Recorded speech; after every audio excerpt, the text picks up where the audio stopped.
Hey guys, welcome to Tickzon, where we try to turn our hindsight into your foresight. Ugo here, and welcome to the video. And today we're going to talk about investing in property.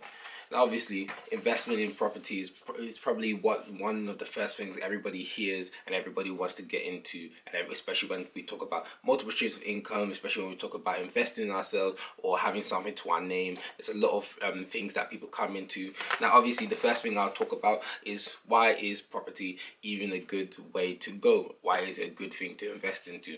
And the reason why it's a good thing to invest into is because it's typically about demand and supply.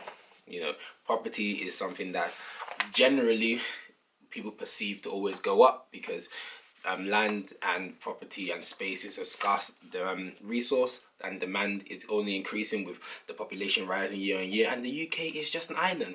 And to be honest, the world is a finite resource in terms of space, but in terms of how many babies you can pop, it's not a finite resource. You know, as long as you get energy, you can keep going. So in the UK, typically people invest in property via using the buy-to-let, which essentially is a buy-to-let is the type of mortgage type in which you can use to buy a property in the aim for renting, to rent it out. When you buy a residential property for you to live in as your primary residence, you can have up to 2 primary residences. It's a different kind of mortgage. So when you go to a buy-to-let mortgage, typically you need to put a down payment or a deposit of up to 25%, typically in the UK, for you to be accepted for that purpose. Whereas on the mortgage for just your own personal home, it's about 5 to 10%. On average in the UK, I think it's about 16% people put down, and obviously the higher, the easier it is for you to get a mortgage.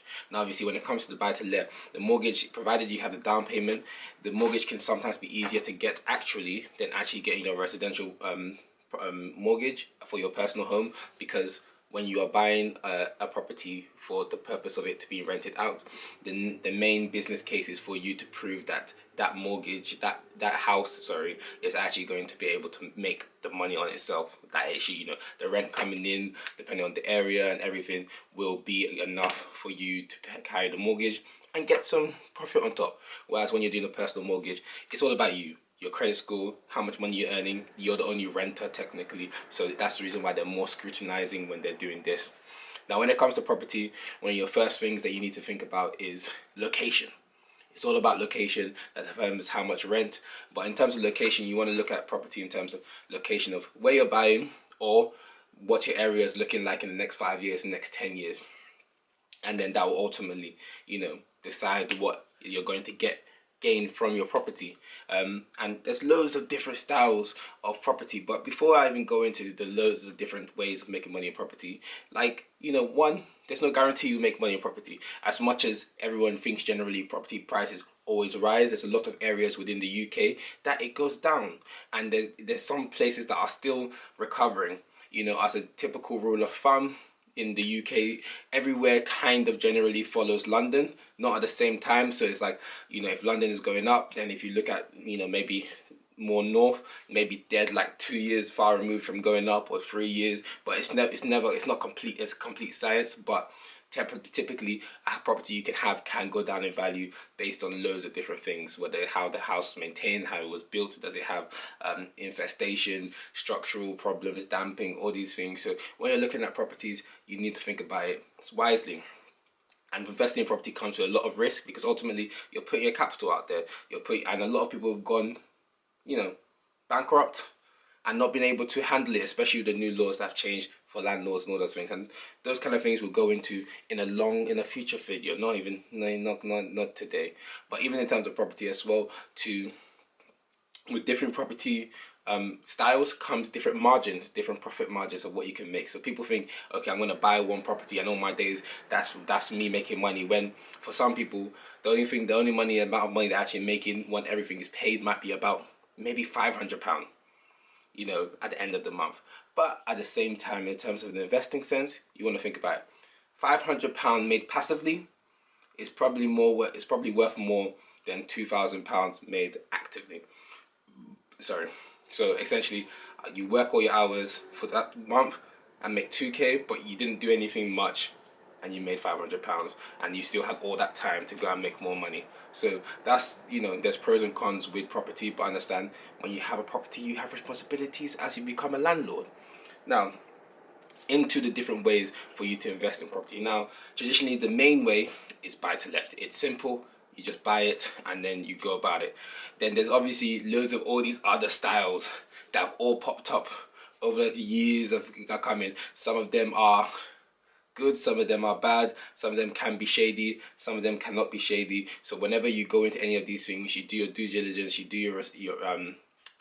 your research, and don't jump into these things privately just because you hear the words of financial freedom. I want to be financially free, especially because when you go into property specifically and the stock trading, all these things, you have a lot of people who come out of the woodwork to tell you that I'm going to make you a lot of money, and most of the money they're making out of is training you to go and make money. Most of their money is coming from training people to buy property in one of these styles, as opposed to, you know, actually having properties themselves.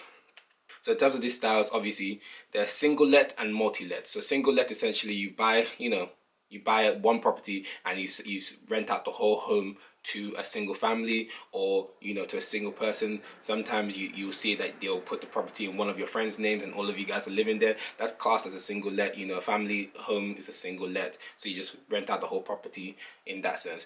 A multi let, which is basically multiple people to each room, is where each room you can buy, I can just go and get in a room in a house, similar to what I did when I moved out. You just go and then I'm renting out a room in that house, and I have my own individual contract to that room. So it's a multi-let, basically a shared house, as opposed to it being one of the other.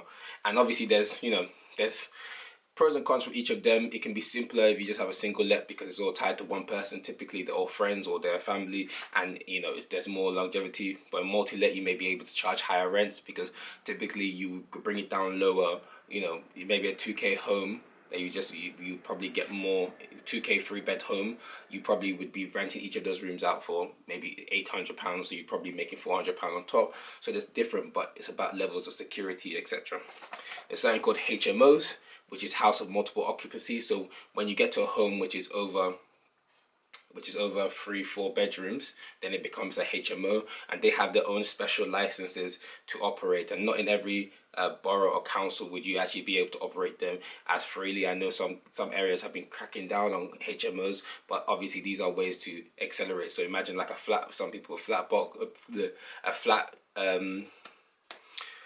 or like a house with 10 rooms as a HMO, and people typically do this because you can get a building relatively not as expensive as other properties, but then you can kind of 10x your money, similar to how Grant Cardone was saying he's always going to buy a flat building of 10,000 units, all these kind of things. The aim is to multiply your money as quickly as possible, but it comes with its own risk, and it has its own separate fire risks and all those kind of stuff.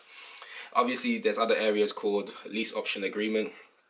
Now you hear a lot of people in a lot of these training property people talking about these ones, but lease option agreement is essentially you go into somebody's home, you basically say I'm going to be renting it out and managing the property over this time, and in an agreed date I'm going to buy it at a pre-agreed amount which you can fulfill or not fulfill. These option agreements are essentially when you just make an agreement. I'm going to buy your property for 200k in 2 years time, and until then I'll pay you maybe a rent every month or whatever, and then there's clauses within that.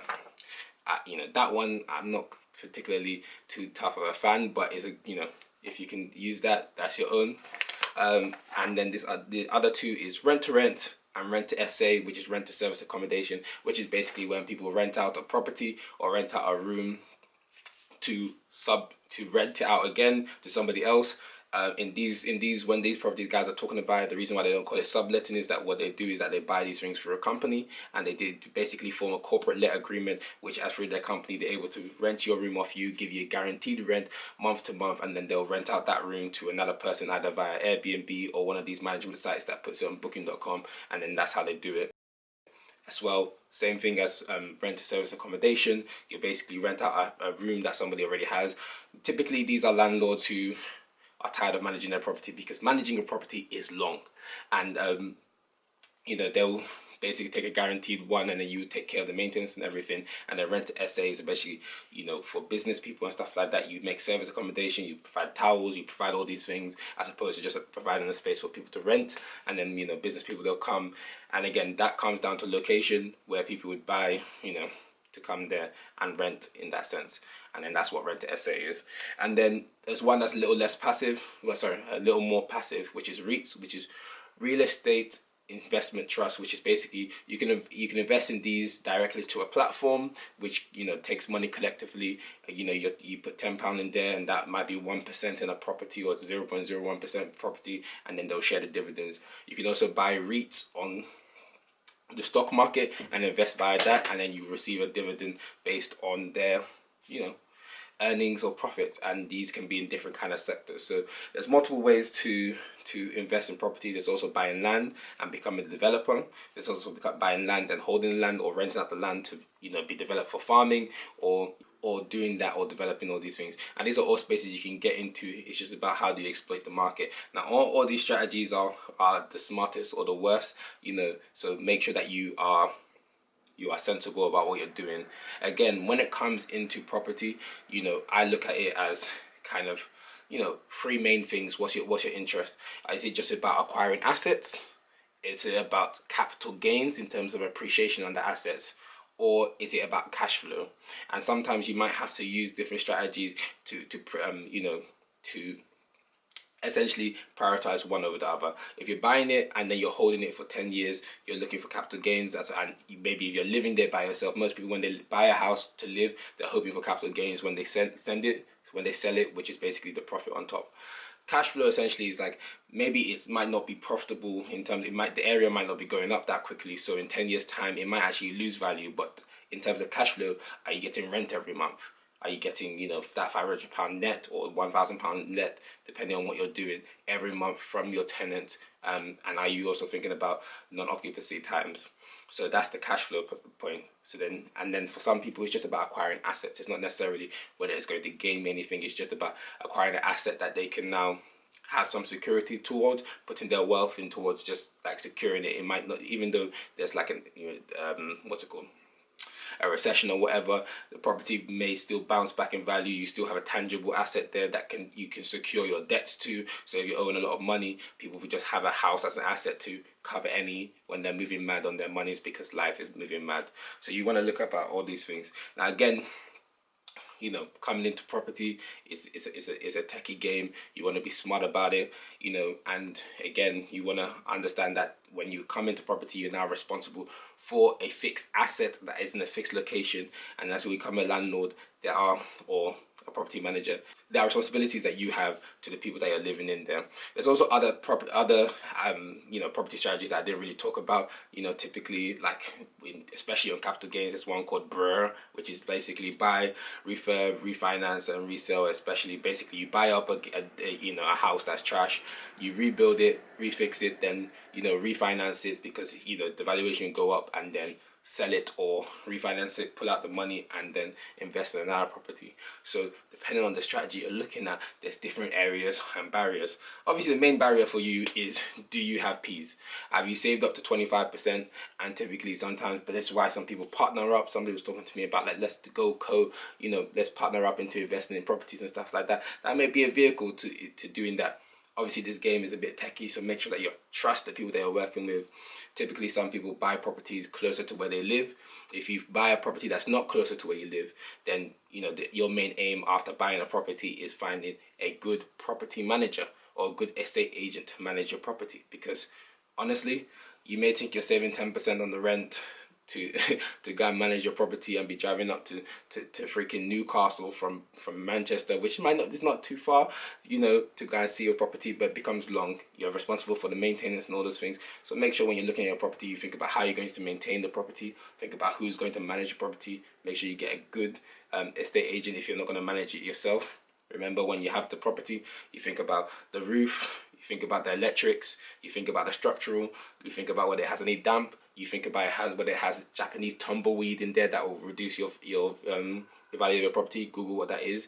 Or if it has any weed on it, not smoking weed, but you get what I'm trying to say. So look at the structural aspects of the property, the location, how easy is it for them to make it to amenities, how easy is it for them to get to the train station, how easy is it for them to get to the bus station, and then ultimately you factor all these things into what kind of area is it. And then when you think about all these things, then then you kind of come it together in terms of what kind of property investor you want to be. You can be a deal sourcer where people just get deals and make it for people and earn a commission. You can be a property manager, just manage the properties and handle rent. You can get into property in so many different ways. Now, I've touched on pretty much a lot of things in this video, and so just to let you understand the wide variety of what investing in property is. Obviously, myself in the future and in the present and in the past and all that kind of stuff, I will be at some point investing in property, and I may or may not be sharing that on here because I don't really like sharing that kind of stuff, but we'll see how it goes. But ultimately for you there, I'm just going to try and help you guys out. If you have any questions about property, investing in property, you let me know. You put that in the comments below and we'll try to answer them as you go along. And yeah, you're never too early to invest. But again, if you want to start investing in property, better start saving, because that's the main crux for most of you. And your credit score. Yeah, saving, credit score, and start checking out areas in the country that you want to invest in. It doesn't have to be your backyard. All right, well, this is already a long video. If you made it to the end of this, wow, you got time. And hopefully we can help you succeed, and as you try to help us succeed by hitting that like button, by subscribing, by sharing. I hope you have a blessed day, and as we go into the new year, take care and God bless. Bye.